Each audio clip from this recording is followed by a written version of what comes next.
All right, welcome to part two of this episode of Hot Shots. Social distillation. Before we get started on the fun stuff, Sam, I remembered that I teased something last time that we were supposed to talk about on Tuesday, and I didn't because I was busy dying from some unknown virus from an unknown origin. And is it just a coincidence that this is what I was going to talk about? I doubt it. All right, so I heard this when I was catching up on podcasts last week, and Oh, this is news to me. What is this? Sudan crisis. Who warns of biological hazard at seized lab? The World Health Organization says there's a, quote, high risk of biological hazard, unquote, at a laboratory caught up in the ongoing conflict in Sudan. Put a pin in that. Officials said it was unclear who was behind the occupation of the National Public Health Laboratory in the capital, Khartoum. The city has been ravaged by fighting between the army and the paramilitary rapid support forces. The WHO told the BBC on Tuesday that workers can no longer access the lab, and it warned that power cuts were making it impossible to properly manage material at the lab. Blah, blah, blah. Officials said that a broad range of biological and chemical materials are stored in the lab. The facility holds measles and cholera pathogens, as well as other hazardous material. Oh, fun.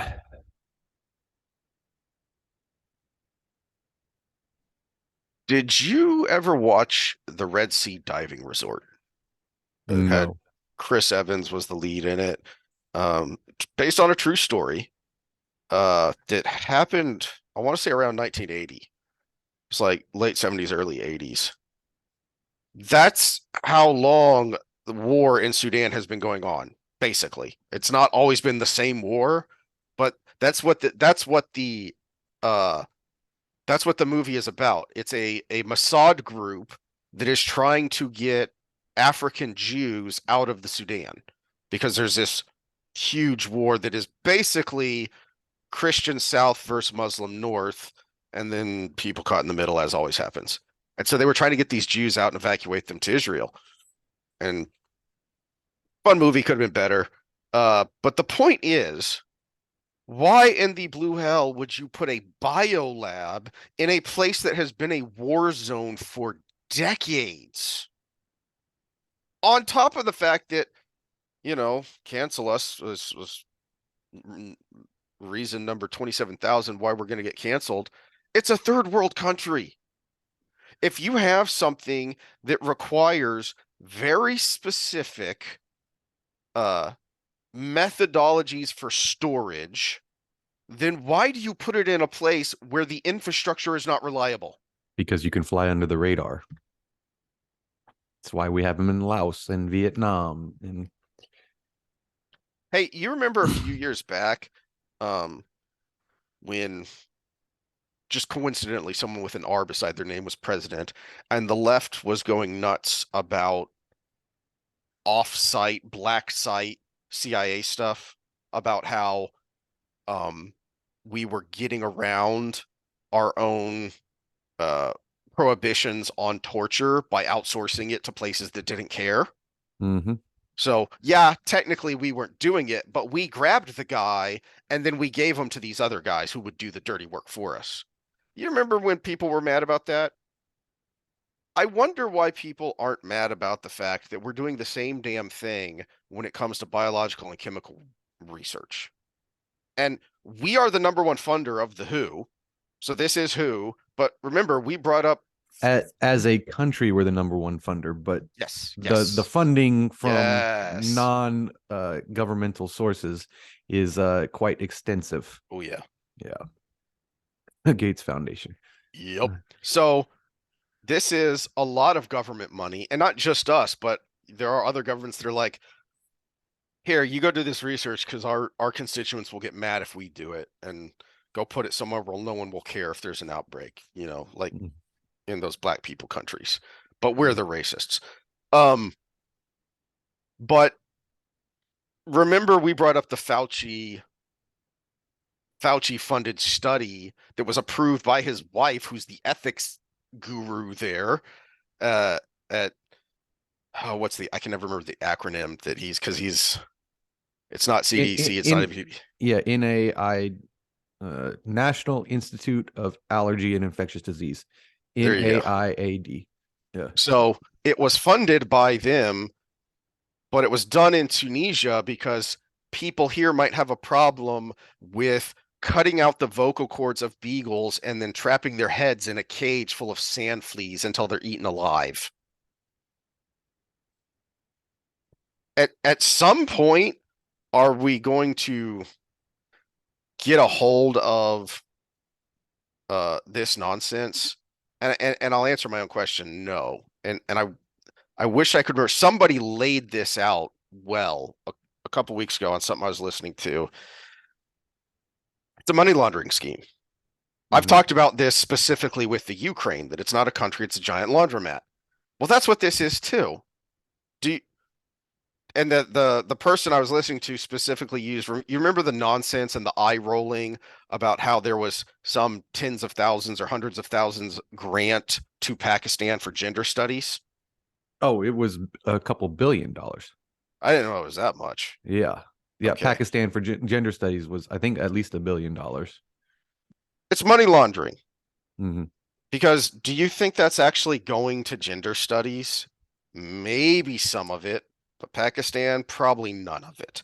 It's so this is a polite and legal way to give payoffs to corrupt officials elsewhere who then funnel money back to you through campaign donations, through doing business with you and your friends.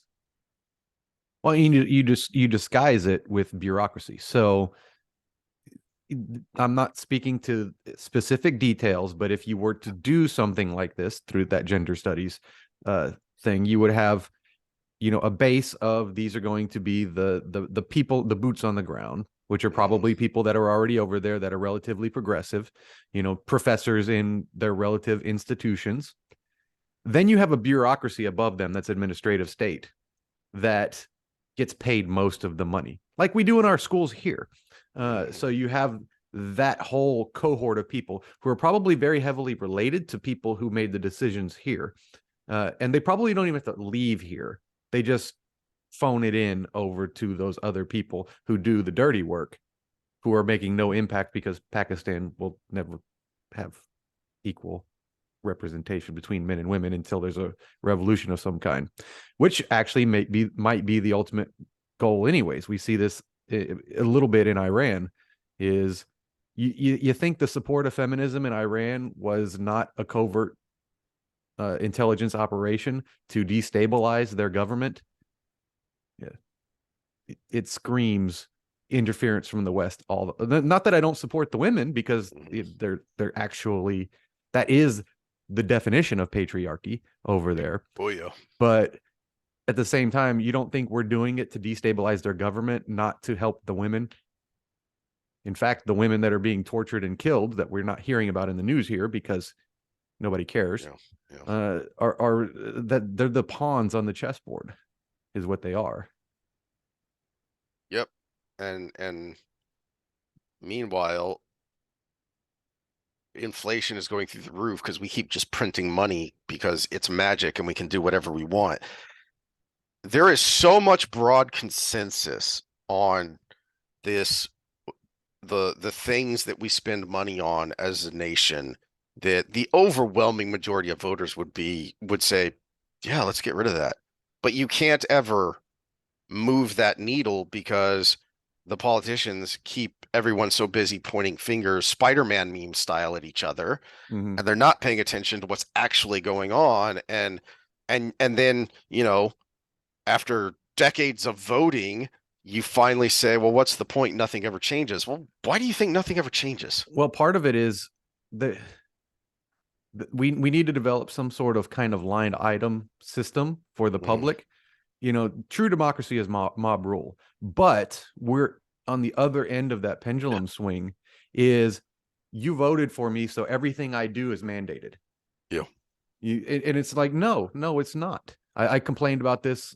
It might have been in private with you, with DeSantis and and the abortion law he's trying to Mhm. get passed, because his Florida doesn't want it, but he's taking his overwhelming win in the gubernatorial race to say, you mandated this because you voted for me, when they really voted for him and his COVID policies.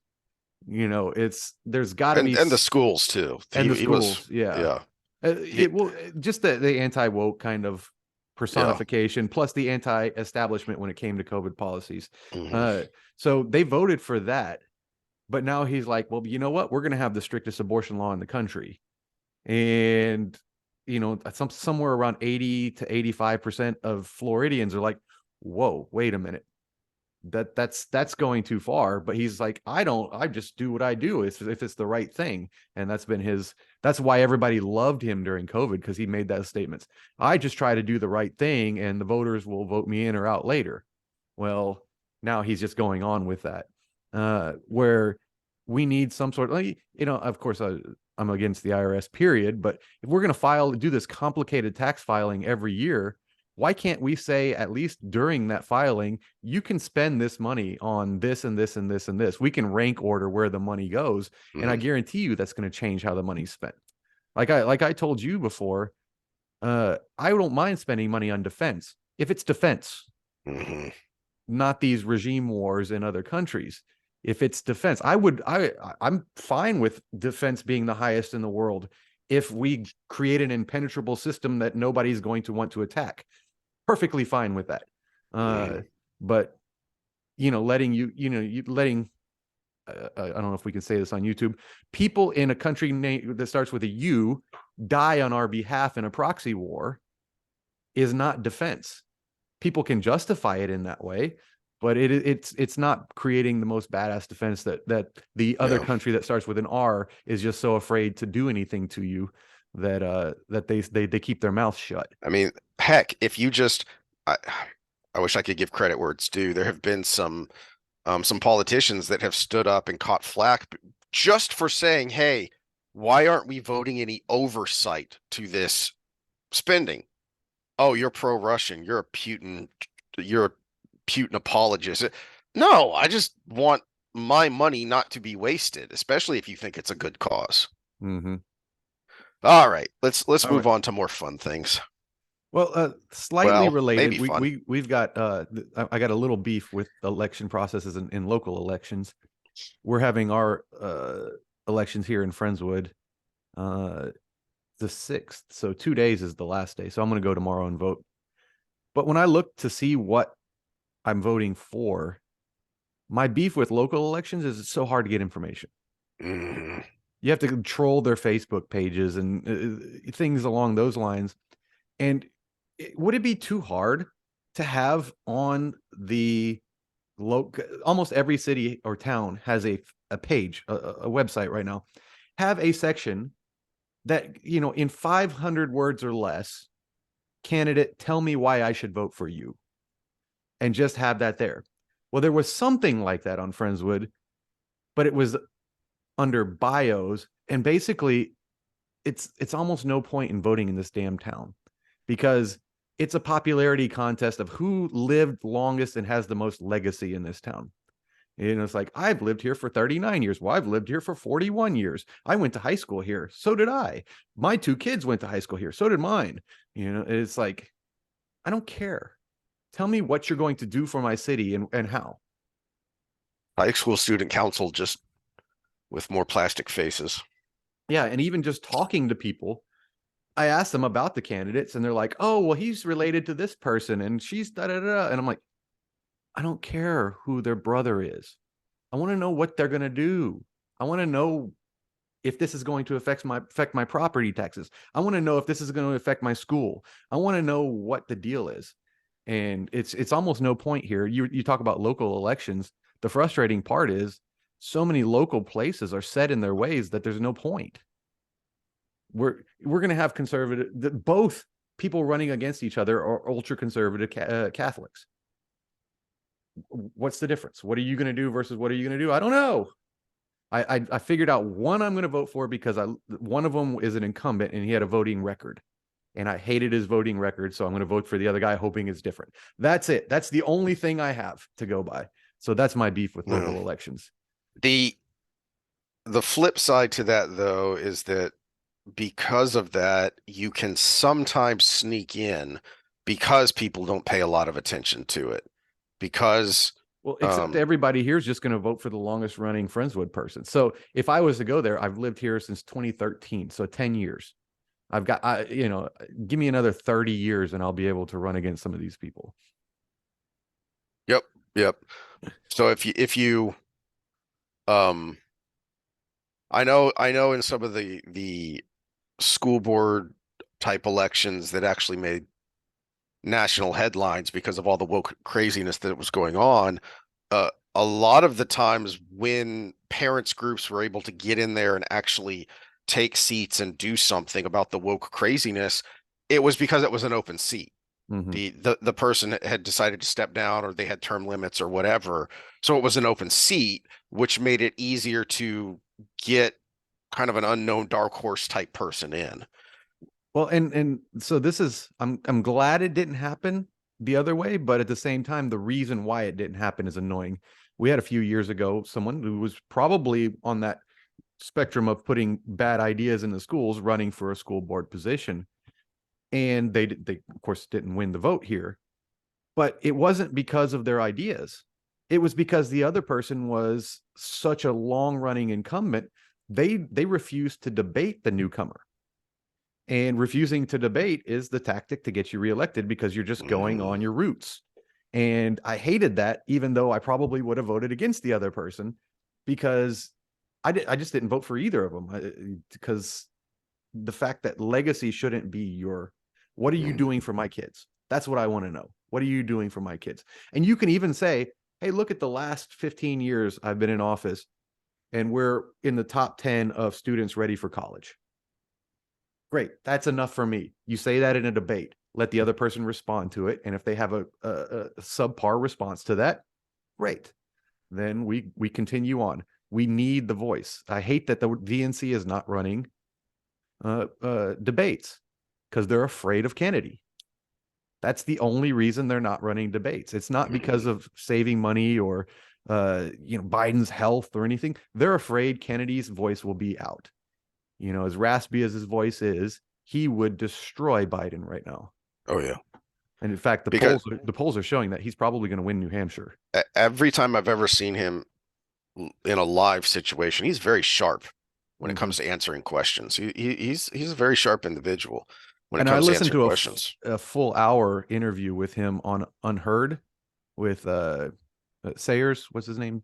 I don't remember. But he a full interview, and yeah, I don't agree with maybe his climate stance or even his vaccine stance, because he made waves with the COVID Yeah. stuff, but he's kind of on that the MMR causes autism, but his solution to it actually makes that not matter. His personal views not matter, because the solution is just to get rid of the rot within the FDA and the money that's flowing in from these pharmaceutical companies to push through things like Vioxx and the opioid epidemic and all of the things, the roots to this. Yeah.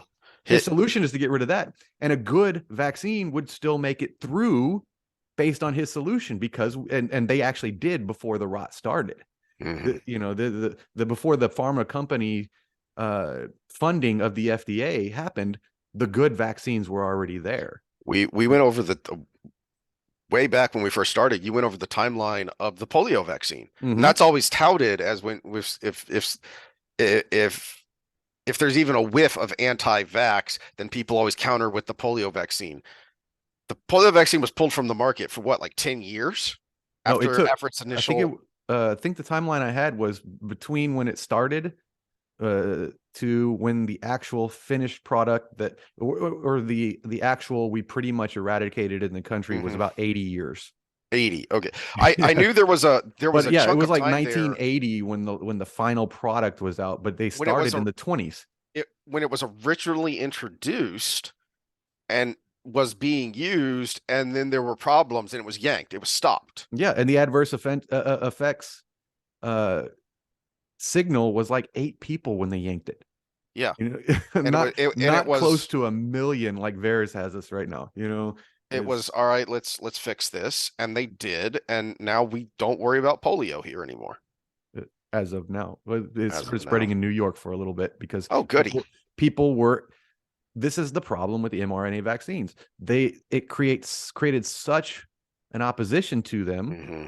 that the people who believe the things RFK believes about the other vaccines stop taking those as well and giving them to their children. And you only need a certain percent of the population to make something like that a problem again. And because even though we have technically immunity to it, immunity is a spectrum. You get enough exposures and you can still get sick. That's the problem with using the word immunity. We think of it as like a sterilizing thing, which with polio, the vaccine is 99.9999999 line over it percent sterilizing, but all you need is a slight compromise in your immune system. Whether you had a binge weekend and you came across someone on Monday morning, or you're starting to have an autoimmune disease, or you have lupus or something, and then the more people that get it, the more exposures there are to just get the ball rolling again. So it maybe hypothetically you were at an electronic music festival in Amsterdam and came back with some. You remember when monkeypox was a thing? Well, yeah, that disappeared quick. yeah. Oh, it spread. It was up in your area bad when those what were they? The group sex gigolo parties Oh, wow. were exposed up there. That was the one in Austin. This guy that was specialized in group sex entertainment. And apparently either he got it from there and everybody else got it from somebody else, or he took it to that party and like 30 people from one party came down with Yikes. monkeypox. Okay, let's get on to football though. That's Yes, why I wore the please. shirt, long sleeve, even though we're in Houston, Texas right now, because it's the only Texans shirt I have. But I may have to get myself one after not just who they drafted, but how they drafted. That makes you think, oh, hey, people who actually like football seem to be in charge again. yeah, and so this is our draft was polarizing, big time. Either amongst the pundits, either they loved it or they hated it. Uh, Part of it was opinions on CJ Stroud himself, Hmm. and Hmm. other parts of it was the price tag on the trade down. Do we want to go over Texans first, or do we want to do Cowgirls first? Let's do Texans first. Okay, because Cowgirls is kind of a meh. It seems like it met the needs draft, but Hmm. nothing exciting to really ramp Hmm. up the base. Now the Texans was anywhere from an A- draft grade to a C when I was looking. But what we did is we drafted CJ Stroud number 2 and then traded up from number 12, which we had a lot of picks, to draft Will Anderson Jr. from Alabama linebacker. Now, from what I was reading, the thing about the Texans draft is there were only 2 people in the room that knew the strategy. Hmm. Cesario, our GM, and the head coach, D'Amico Ryans. That's how it was so easy to keep everything in house. They told nobody else what their strategy was. And we traded away our 12th pick to get to number 3, 12th pick, two second round picks this year, and a first and a second next year. And that's a pretty big price tag to trade I up to didn't get realize it was a that much. defensive Yeah. line player. So he's an edge, and the NFL comparison on the ESPN and NFL draft trackers was DeMarcus Ware. Mm. And if we get half of that in a rookie season and 3/4 of that over his career, it was worth the trade. Yeah. But the thing is, the trade wasn't for him. The trade was for CJ Stroud. But what they knew was that if they had drafted Anderson 2, the price tag to trade up would have been higher Yes, because of quarterback. because the Titans wanted to move up for a quarterback as well. So they had to take the quarterback off the board to get Yes. rid of the competition to trade up. So if it had been we only have one first round pick, we have no options to trade, we would have drafted Anderson. But the trade was actually to make sure Stroud was also our quarterback. And a lot of people are making a big deal out of this test. this IQ test that he took. Hmm. Uh, but man, watching the tape, I'm wondering if he had a faulty iPad when he took the damn test.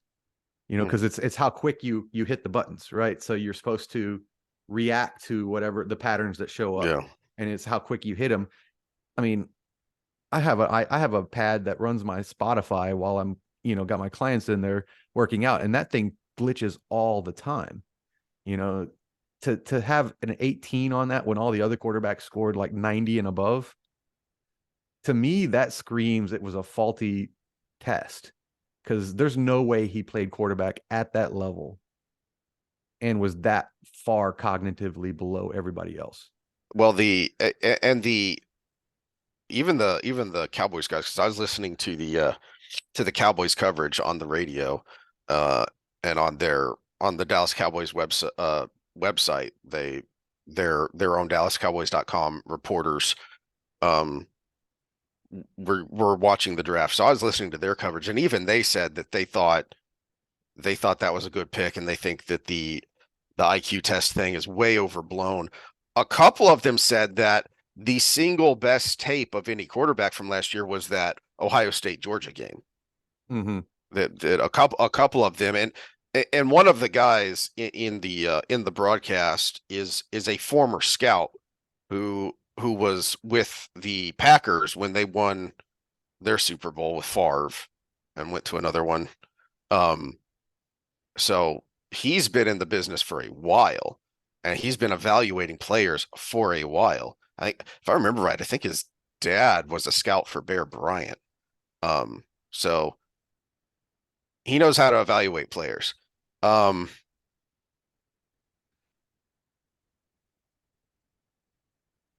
Pro Football Focus, their grade for the Texans is a B minus. Um, Let's see. they don't say though, they go through annoyingly um on the Pro Football Focus, which is a site I usually like. They go through the days, day 1, 2, 3, and give you a synopsis of what happened. They don't tell you why they gave the grade though, Mm-hmm. because I'm wondering, do you not like the picks, or do you not like the cost of the trade? Because it was a pretty costly trade. There was one I was on that had the individual players by grade as well, and I guess I just didn't save it in my But tabs. But the the point of stockpiling draft capital is to make trades like that yeah, if you think it's going to give you a franchise player. I mean, yeah. that's the whole Sporting point. News had it as an A minus, but realistically, a lot of people dropped our grade because of our second round pick, Mm, because we moved up to pick this center, Juice Scruggs, and he was considered a day 3 prospect, although could be a plug-in starter. okay. And it's the fact that we moved up to a place we probably didn't need to move up to get him. And there was another center more highly rated on the board. So hopefully they know something about this guy that none of us know.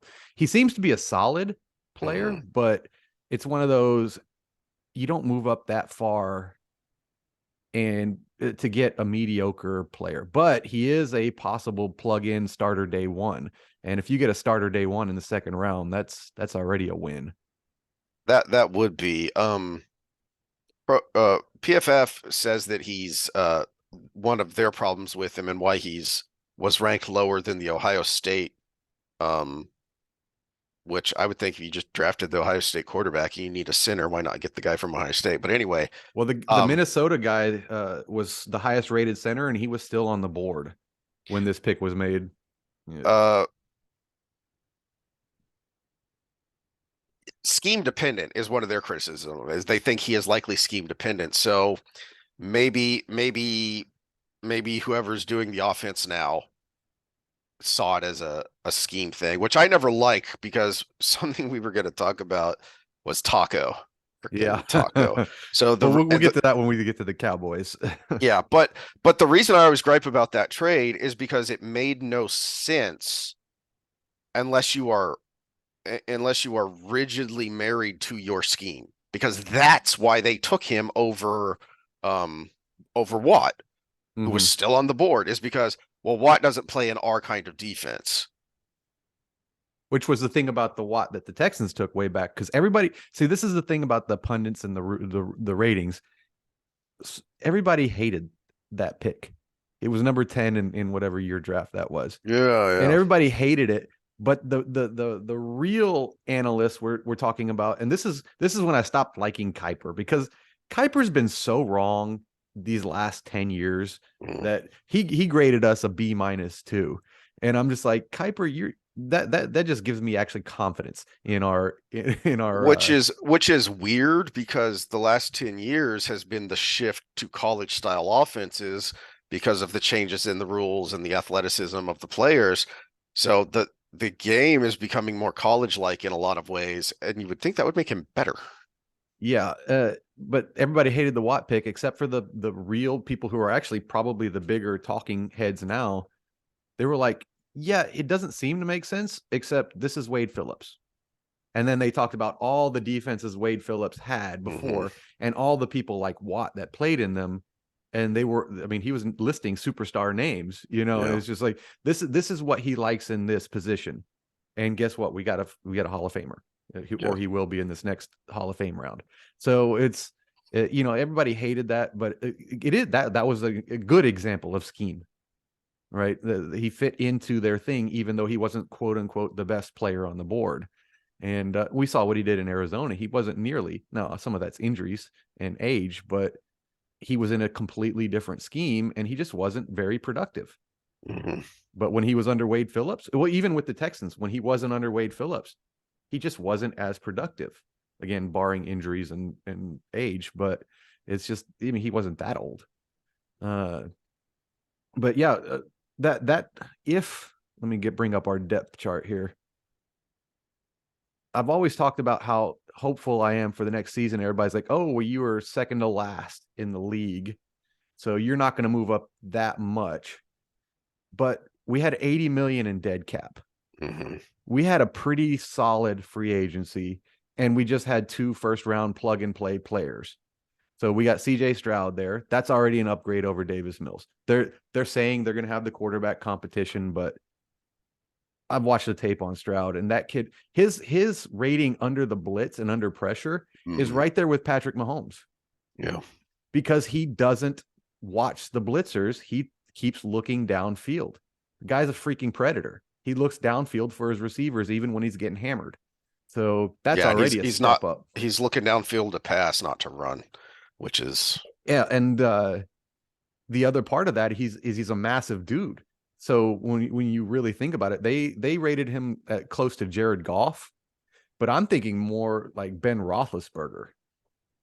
That was one of the debates going into the draft that I heard was, should Bryce Young be ranked higher than Stroud because of the size difference?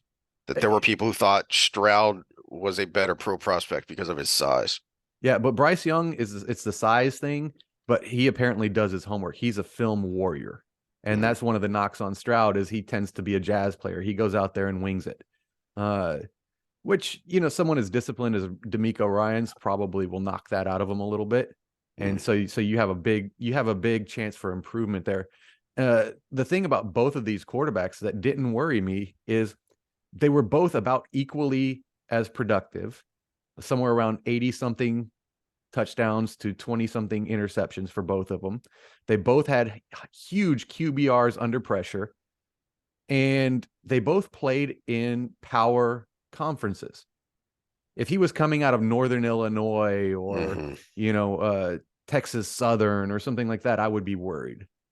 But because Ohio State and Alabama, the size and, any of the stupid measurables that they were holding against these guys didn't worry me because they performed pretty much equally as well at pretty much equally the highest level you could play in college football.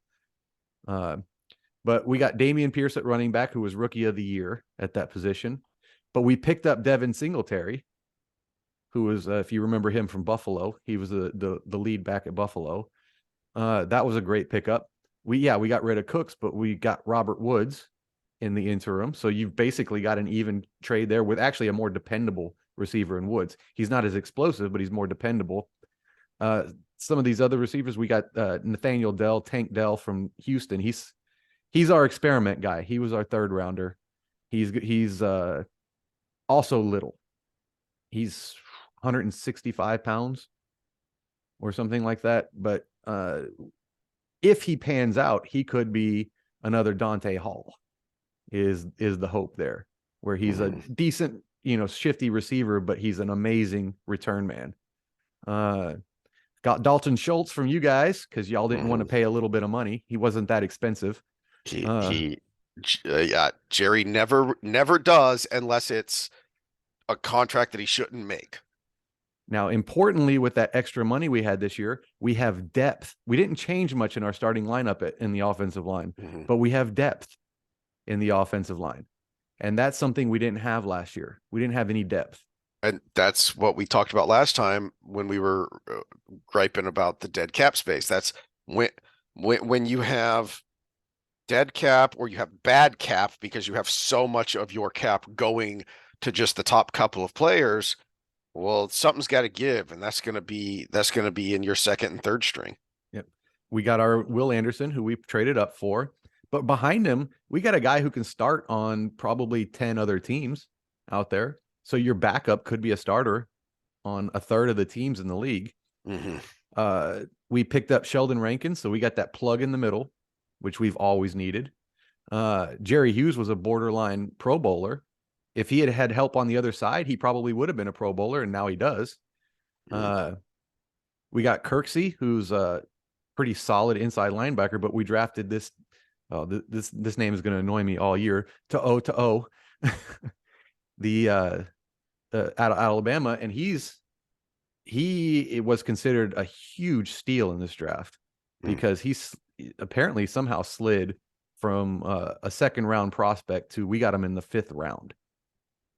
And part of it is again, these stupid measurables that they go by, his height, weight, and speed versus the fact that the thing that everybody talks about him is he's super smart.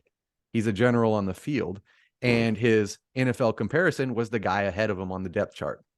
So you've got one of the best linebackers to ever play, D'Amico Ryans, as his head coach. You got a good linebacker for him to learn from. And I think he's going to be okay. And when we look at linebackers, the greats, middle linebackers, the greats were never the fastest or strongest. I can think of one right now, Bobby Wagner. Dat Nguyen is who I was going to say. He wasn't one of the greats, but he is a great example because his playing career far exceeded his physical talent. Yeah. Dat Nguyen, Sam Mills, Carolina Panthers for so long. He was 5'10", maybe. He wasn't big. Yeah, not barely 200 pounds, but he was one of the best linebackers ever played. Hardy Nickerson wasn't the fastest or strongest. Chris Spielman wasn't the fastest or strongest. Dick Butkus wasn't the fastest or strongest. He might have been the toughest. But all of the freaking head coach, what was his name? Ditka wasn't the fastest or strongest, but you want in your middle linebacker someone who moves efficiently, which is why I love Bobby Wagner. That guy doesn't waste emotion. If he's going into coverage, his hips never leave the play. But you also need someone who's probably the smartest guy on the field. And that's what we're getting into O. We picked up Jimmy Ward, so we've got a great veteran safety. Petrie was defensive rookie of the year. So we had offensive rookie of the year and defensive rookie of the year last year. Stingley, if he's healthy, he's shut down. Not a single touchdown was scored on him, but he only played 9 games. That's the problem with Stingley. And when we were picking him over Sauce Gardner, that was the thing. In Sauce, I see a contract issue in a year or two with the Jets. Stingley, if he can somehow find a way to stay on the field, we're good. Well, your name is Sauce, so something's wrong with you. Yeah. We got one of the best kickers in the league, Kami Fairbairn. I think the return guy is going to change to that rookie after he gets a few reps in him. But yeah, 6 games, 6 losses last year were by a 1 score or less. So that automatically puts us at 9 wins. And that was depth. We had no depth. Now we've got plenty of depth at all these positions. We got 2 or 3 layers deep where you have somebody who belongs in the NFL. Where the second layer last year, we were in the practice squad. So we have that depth. Those 3-point, 4-point games, that's depth. We went to the Eagles game. Yeah, they won by 2 scores, but it was tied going into the fourth quarter. Yes. And then they just started pulling away because we had no depth. That's against the NFC champions. We took the Chiefs to overtime last year.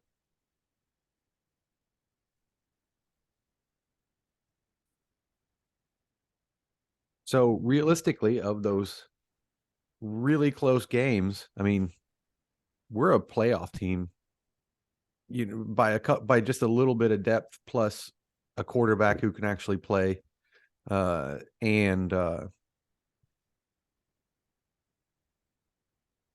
little bit of we need to see how our health holds up, because like I said, if Stingley's on the field, we lost Pierce near the end of the year. We might have won that Chiefs game had we had Pierce, because we were running all over him.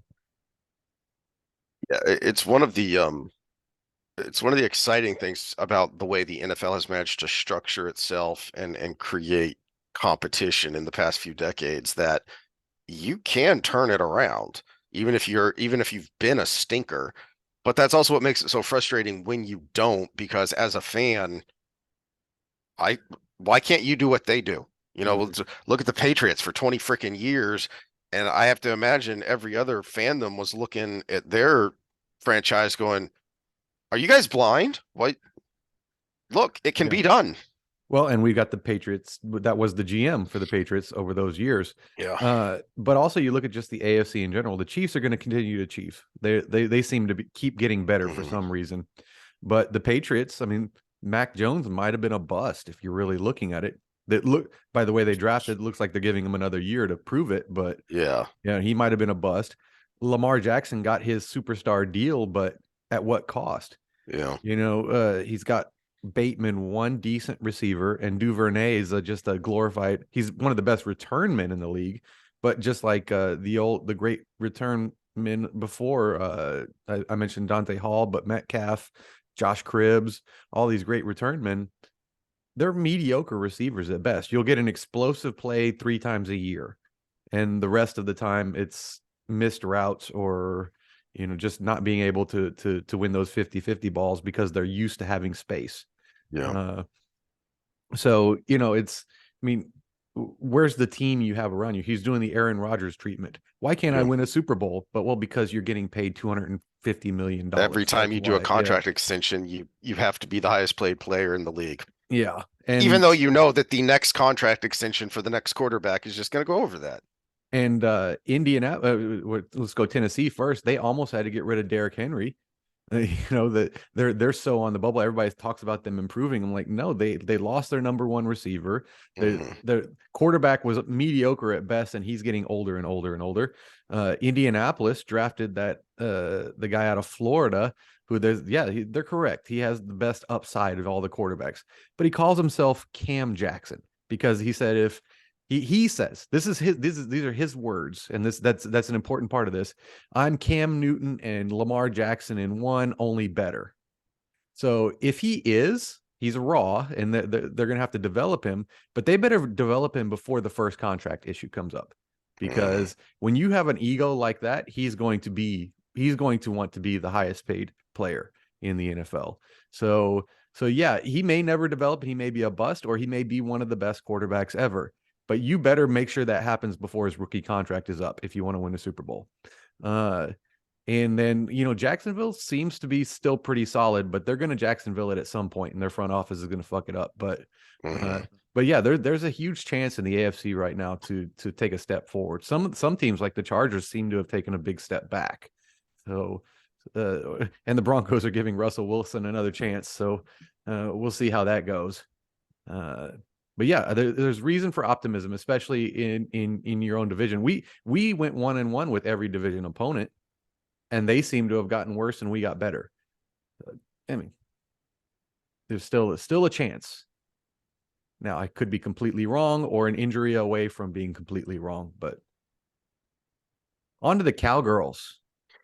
The power rankings still have them pretty high after this draft. I think they're like number 6 or 7 Yeah, the PFF grade on them is a C plus though. So for the draft, or just as a team in general. for the draft. Yeah, I mean, it was very uninspiring. But I looked at McCarthy's comments on the guy that you didn't like, and if he's, I mean, they made sense. Apparently, he can plug the middle, and the scheme they he was talking about their strength is Micah Parsons and around the edge and their edge rush. So we need to stop the run on first and second down to take advantage of that to Well, its Micah fullest. Parsons tweeted out after the pick, no more QB sneaks, quadruple exclamation mark. Because yeah, that killed them on a number of occasions. That we need a yard, I'll just QB it up the middle, and Yeah, it's a done deal. and people underestimate that because there's no numbers to go with the flair. You look at Mhm. somebody like Gilbert Brown back in the day, or Tony Saragusa, or Tampa Bay Warren Sapp. Sap, yeah. Yeah. These guys, they owned between the guards, Hmm. from guard to guard. And when you can own, it's just like having a shutdown corner. Yeah. When you own that, the rest of the defenders can take the rest of the field. You're not getting the numbers because you're commanding a double team every time and you're Mm-hmm. plugging up the middle Aaron so they're not Donald. even running towards you. Yeah. It's like, why is Aaron Donald's numbers down? There's a meme. Why are Aaron Donald's numbers down? And then they show him with a triple team on him. It's you need 3 linemen to block him. So guess what? Yeah. You've got 3 guys being blocked by 2. So the rest of your team's numbers should be up unless you're like the Rams and half your team is hurt, Mm-hmm. like happened to them last year. Well, It's not that I didn't like the pick, and I told you I feel like this is a taco pick, and not that bad. Just from what I've heard about him, I don't think he's going to be that bad. So what? I think it's Who a little was? bit more safe of a pick than Taco was. Yes, Yeah. but the again, the frustrating thing about that is Watt was still on the board, but you didn't take him because of scheme. You didn't take him because scheme and need. And so as a Well, but contrast, on the board here, the other speculation for the Cowboys was a tight end. So, and they picked that up in the second round, and apparently this guy's pretty damn good that they got in the second round. So I don't know if he from the guys I was listening to, he was like the third or fourth best tight end on their board, hmm. and they think that's about where he was on the Cowboys board too.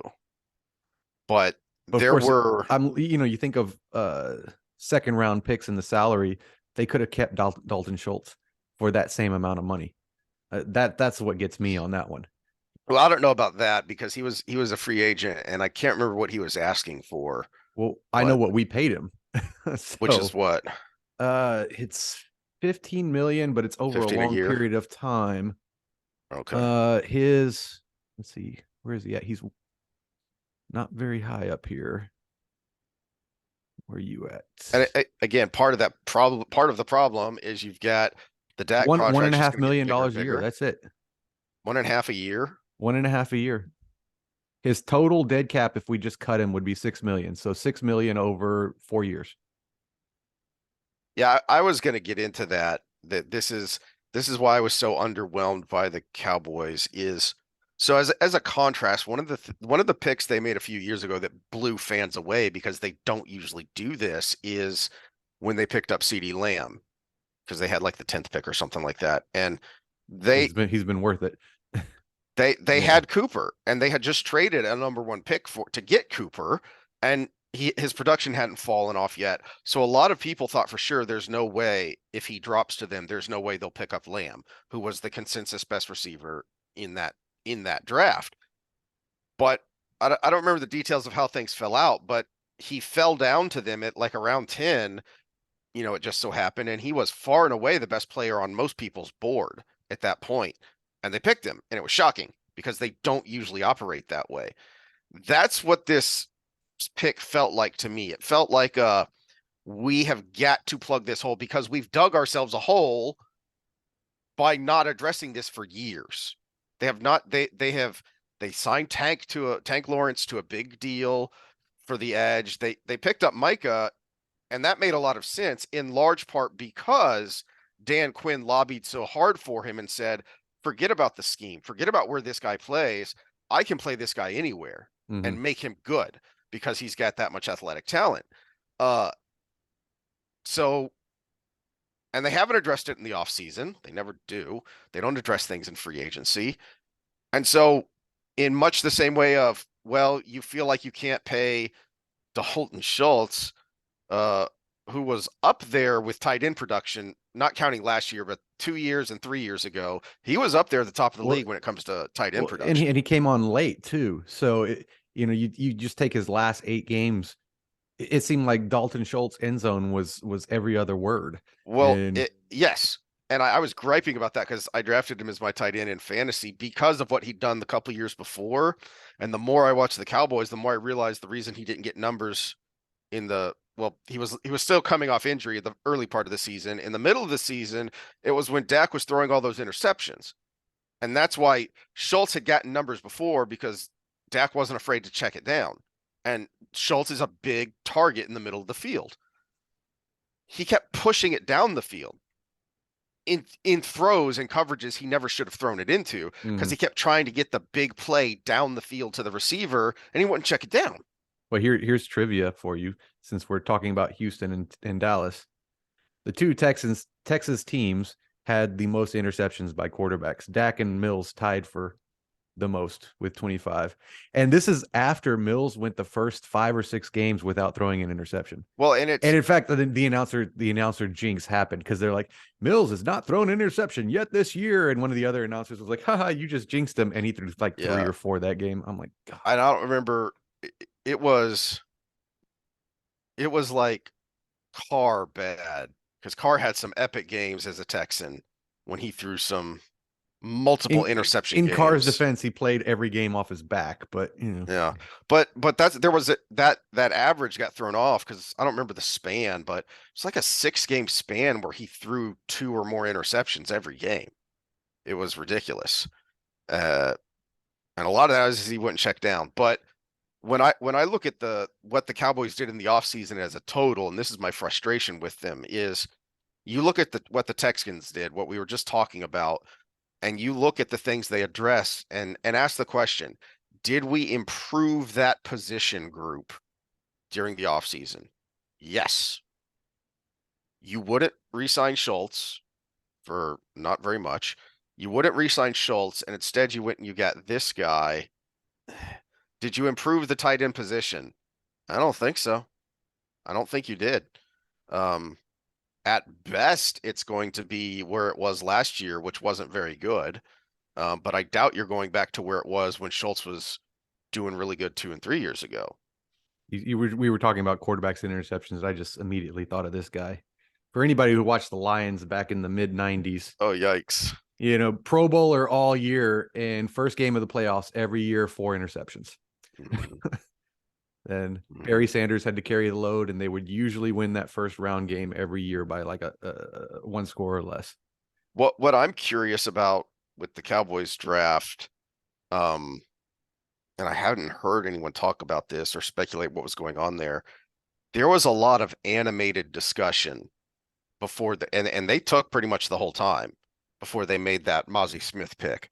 And I'm really curious what the animated discussion was about, of who was arguing for who and why.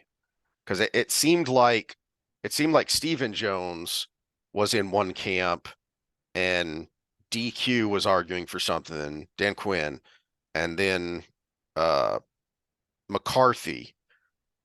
There seemed to be kind of a 3-way debate going on with Jerry in the middle before he finally made the decision. And they went with Mozzie Smith. One of the reasons it's kind of disappointing is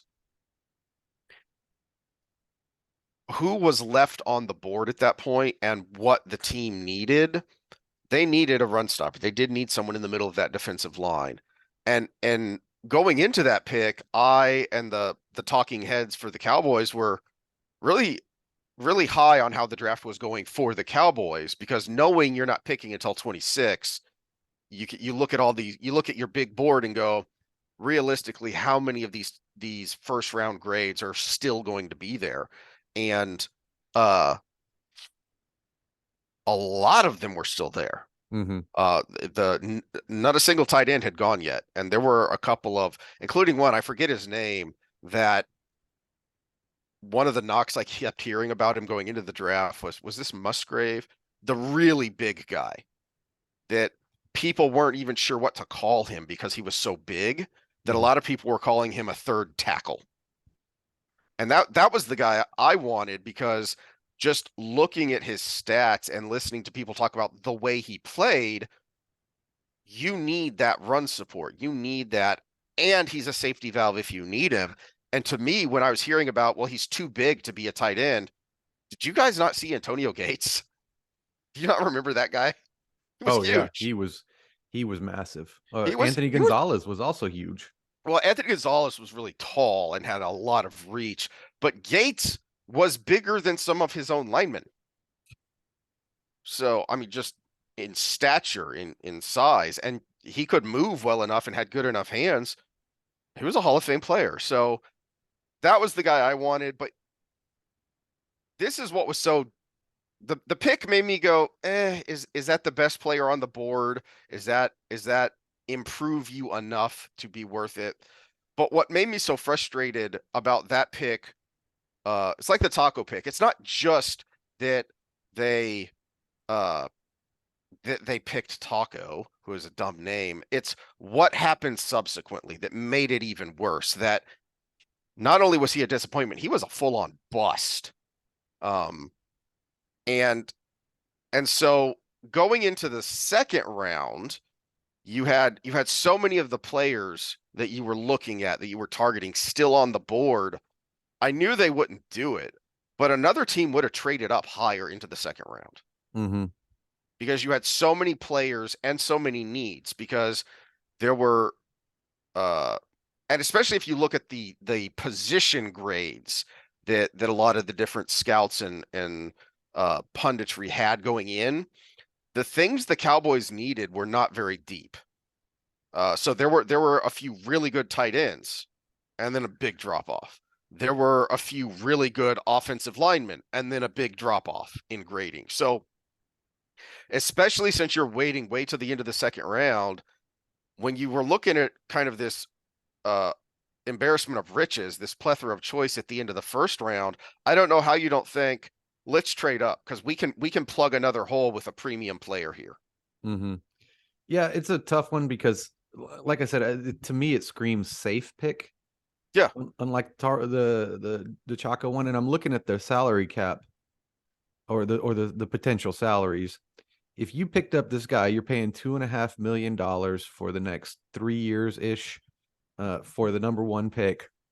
If you got a run plugging defensive tackle, that's a value, 2.5 million right there. Mm-hmm. So if you can, and if he's average at best when it comes to other numbers, maybe that doubles after his rookie contract, and you still got a premium piece for you can make him a franchise player for a decent price tag, and have a place that maybe, yeah, again, he's not highlighting the video, and maybe he's a borderline Pro Bowler, but you've got a position of that every team needs.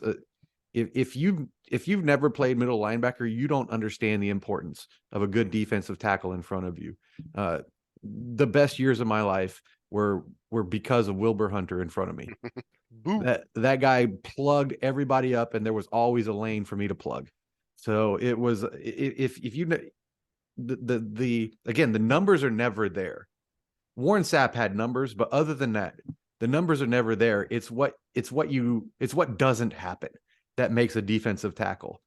And what doesn't happen is, like you said, quarterback sneak on 3rd and 1. What doesn't happen is the running back having a massive hole, Derrick Henry going up the middle for 80 yards.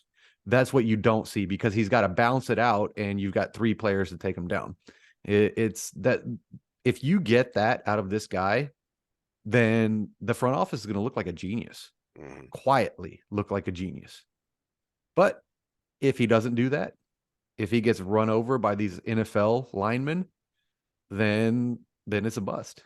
Well, this is the frustration in what I see as the philosophy, which is he can say all he wants. They're focused on winning and he wants another ring. But the way he operates, it just looks to me like Jerry is much more concerned about the franchise than the team. But no, but also look at the picks where they were reaching for players. Reaching means you also pay less. And we've talked about the salary cap woes. Unless they figure out what to do with Zeke, I mean, there's so much money in The next couple of years is what, like 20 million? yeah, Even if they cut him, they're still having to pay him a ton of money. well, if they cut him right now, it would be 12 million in dead cap. But after June, whatever, then it's 20 something million, I think. No, dead cap is the same. It's their actual payroll that Yeah. changes. The cap hit, there's I don't remember why, but if somebody's on your roster after a certain point, they get bonuses or whatever. And so it Mhm. changes the effect of the cap. So they've got to decide quickly, what do we do about Zeke and how do we do it? Well, and yeah, and the thing is, they actually, per what they can spend this year, they would actually make out by cutting him because his Mhm. actual cap hit is higher than his dead cap, which is rare.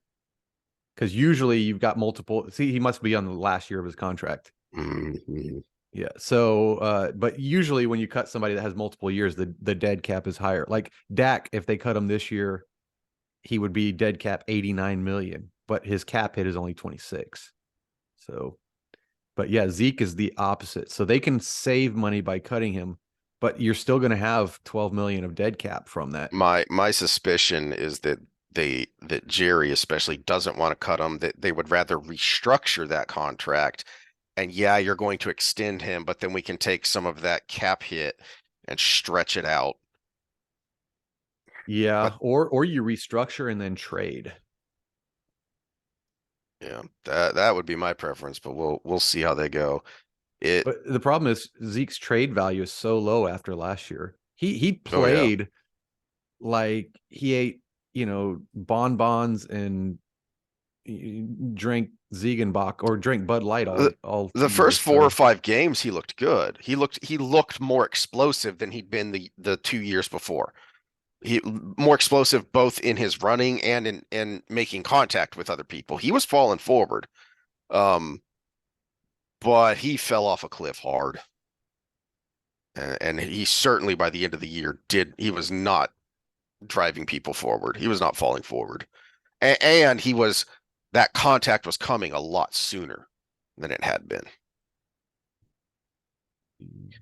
But anyway, that's my overall assessment um of the Cowboys draft was just meh, which is why I feel like the C yeah. plus, yeah, is probably Well, a good. and I really have a feeling they drafted for salary cap because I'm looking at this 35% of their salary is in 5 players.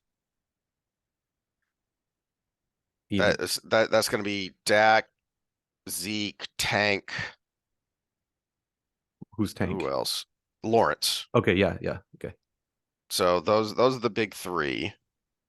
Who are the other Zach two? Martin and Tony Pollard. Zach Martin. Okay, And I don't know why you pay Pollard without getting rid of Zeke, but because they franchise tagged him.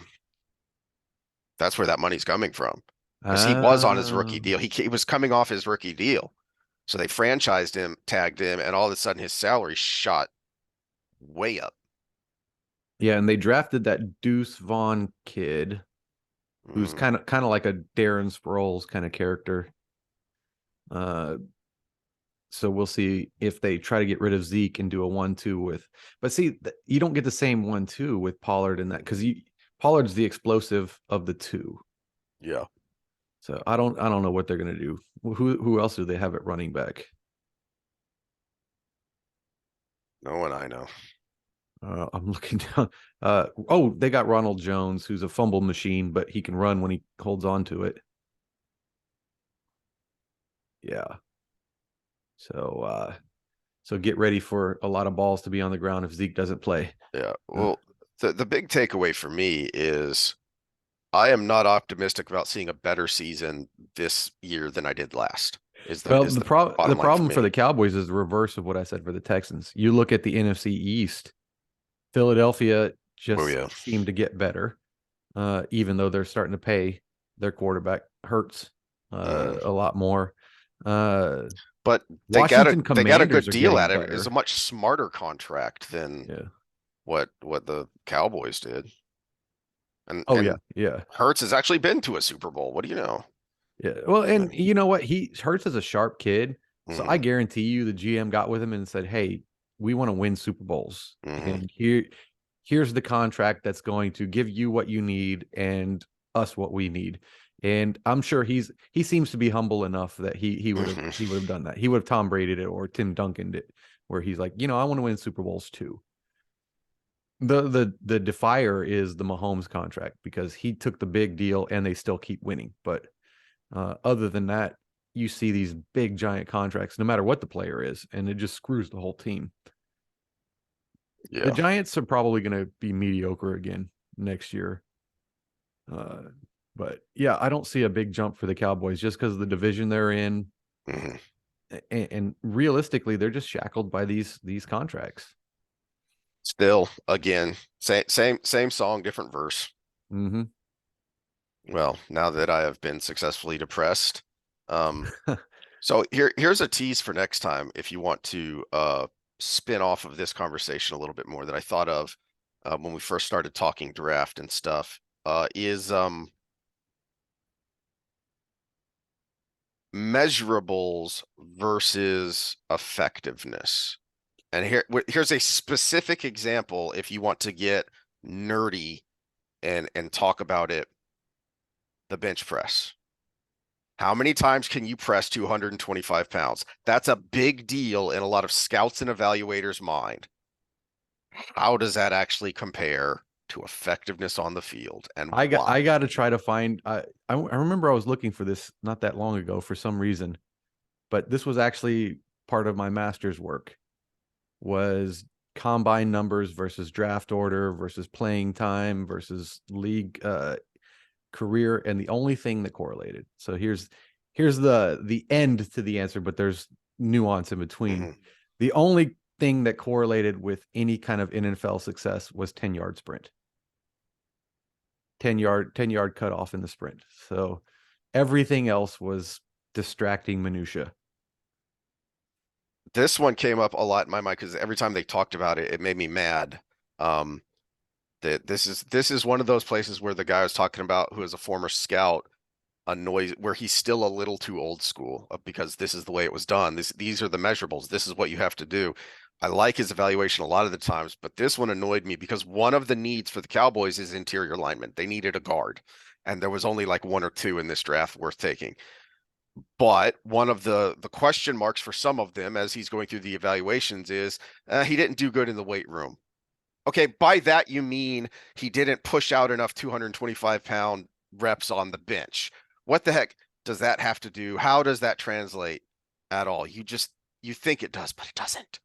Well, one of the keys is it's if I was an NFL scout and I'm going to the combine and looking at these kids, what I would want to have is an idea of what they could do before we got to the combine, Hmm. because then I could compare it. So if I saw somebody come out and do a 40-yard dash and their 40-yard no pad sprint technique was perfect, they improved upon their time that they had at their pro day or at a previous scouting combine or something along those lines, then I can at least put a label on them. They put in the effort because they went out, hired somebody, did what they needed to do to show up here and do the job. And the job is to test well at Hmm. this point. So if I draft them onto my team, they are going to hopefully translate that into doing Yes. the effort to doing the things they need to do to You make my expect team. that that's going to be someone who is coachable. Yeah. And so if I had a defensive line prospect and they ran a 4-2, or excuse me, 5-2, 4-2 for a defensive line would be that he would be number one draft pick no matter what he could do, because they would just figure he could do something. But they'd put him at wide receiver just to run over people. But the No, 5'2" defensive lineman in his college, uh, whatever statistics, his Mhm, college combine or whatever, and he comes out and runs a 4.8. Guess what? This guy's put in work. mhm. But if I've got a 5'2" defensive lineman in his previous stuff and he comes out and runs a 5'3", and he's about 20 pounds heavier, but it doesn't look like it's muscle, and he's not repping out his previous best reps was 25 reps in the bench, and he did 22. Well, guess what? He's 20 pounds heavier and weaker and slower. So yeah, this guy's getting laser. He's Albert Haynes Yes, working, the you know, the measurable is useful as a comparative tool, not in and of itself. and just talking to coaches, the position drills are where it's at, because again, we'll go back to wide receiver. They go out there and they give this receiver the route one time. You're going to do this. You're going to run a skinny post up here and then a straight up, and that receiver has to go out and run that route as perfectly as possible with one instruction. Not, oh, what was that again? After this, it's I coached you one time. Go out and do it. How coachable are you? And that's what they're looking for. Same with the quarterback, same with all the positions, whatever the position drills are. As my old boss used to say, he's like, you know how many kids in Houston can run a 4.4? What's your SAT? Are you going to be on the field? Can you make it into the school you want to go to? And can you play? That's what I want to know. And you better have film. You better be impressive. He said, can you be on the field and can you play? I don't care what your 40 time is. Availability is the greatest ability. Yeah, that's why we focus so much on injury prevention. I don't care how good you can play if you're not on the field. Yep. Yeah. Well, let's dive into that a little deeper because that's both a fitness and a sports topic, which is mildly amusing, unless we rant about things, people who make way more money than we do and do stupid things sometimes. Um, And I know I have it somewhere on a hard drive or something, but I have 19,000 players worth of data on it's a lot of the data. stuff we were talking about. So it was combines from 1980 something up until it was 2014 when I was doing the study. So Yikes. yeah, so it's a lot of data points. All right. Well, I got to get back to work and you got to do something, I'm sure. I got So to get we back to work too. So we will see y'all people next time. all right, hopefully this was fun.